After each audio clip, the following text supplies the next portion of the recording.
ತಂದಿರೋ ಅಕ್ಕರ ಇವಳಿಗೆ ಇಷ್ಟ ಇಷ್ಟ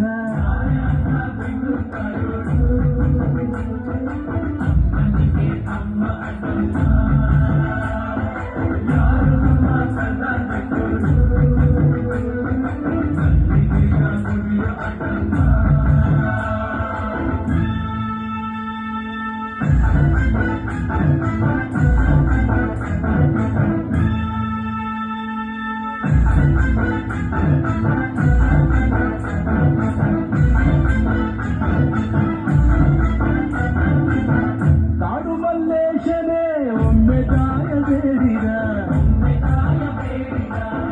ಯುವಪತ್ರೆಯ ಬರವ ಬೆಳಕು ಎಂದು ಬಯಸಿದ ಕರೆಸಿದಳು ಕೆಂಪೇಗೌಡರ ಇಲ್ಲಿ